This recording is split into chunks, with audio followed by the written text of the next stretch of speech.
Welcome back to In Jane's Kitchen. We're now going to prepare a beautiful savoury pot bread.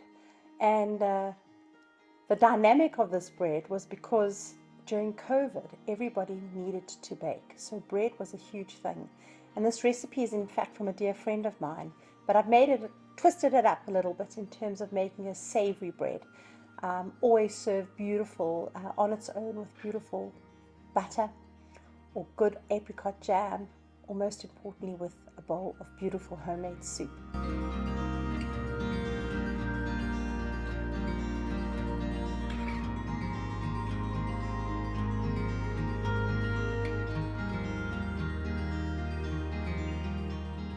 So we're going to lightly saute the onions in a pan with a good blob of butter. We're going to add our 2 to 3 cubes of beautifully finely chopped garlic, and then the magnificent fresh parsley.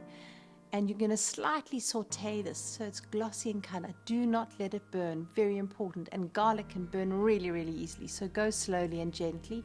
And then finally, I like to add a good tablespoon of some mixed herbs, dry mixed herbs, just to blend in. When it's glossy and finished, just take it off the heat, put it on the side, let it cool down. We're going to add this in later. In preparation of the dry ingredients, important component of our pot bread, you're going to ensure that you sift the 1 kg of cake flour or normal flour into a bowl. You're then going to make a gentle pit in the middle, and you're going to add your salt and 2 tablespoons of castor sugar or refined sugar, 10 grams of dry yeast.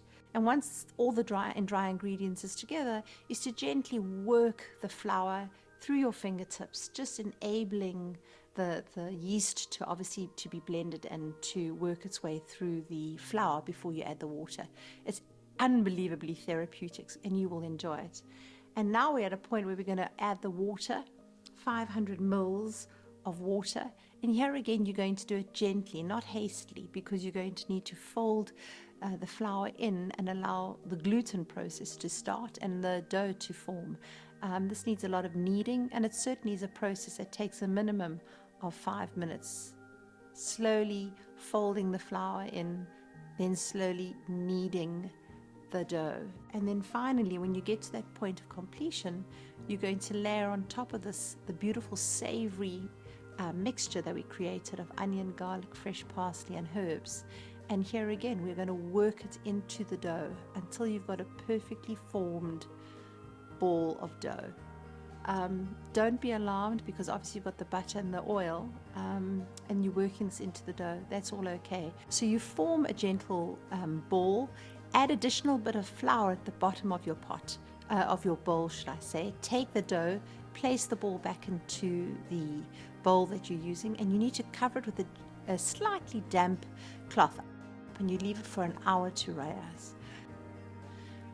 Okay, so now that this beautiful pot bread has risen, it's been standing aside for an hour, we're now going to prepare it for its Dutch oven. The cast iron pot that you would have placed in the oven should be at about 200 degrees Celsius, and that should have started about 30 minutes ago, so I hope that you did that.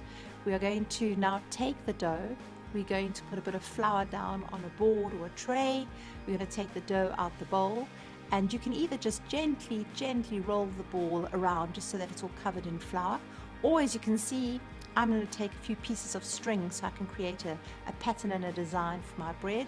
And I did that just in a crisscross, tie it up, sprinkle the top with flour. Now put it aside and take the cast iron pot out of the oven, and importantly, don't get burnt. Put it aside, take the lid off, gently dust the base of that cast iron pot. What I like to do is to use a wax paper. So you'll see here we put a wax paper down, we take our ball, we place it on the wax paper, we've dusted the inside of the cast iron pot, we've dusted the top of our dough. We're going to submerge, or not submerge, place this beautiful dough into our Dutch oven, cover it with a lid, and put it back in the oven to cook for another 30 minutes with the lid on. What's important, 30 minutes with the lid on. Thereafter, you will remove the lid and allow it to cook for a further 20 minutes. Super important that it's exposed for that additional 20 minutes. You'll see the onion again will get crispy around the surface of the bread. And Bob's your uncle. There you've got the most magnificent pot bread to be enjoyed with any meal. Okay, so on to the finale of our beautiful savoury pot bread. A really important thing you'll see in the video is I knock the back of the bread. That's to hear, if you get that hollow sound, you know your bread is beautifully prepared and cooked. The crispiness of the onion that is caramelized on the top, and these little strands, as it cools down, I'll take those off and serve. But there's nothing better than this beautifully broken open, dripping with good, beautiful butter. It's absolutely magnificent, and today we're going to serve it with a beautiful soup. Enjoy, everybody. There we go.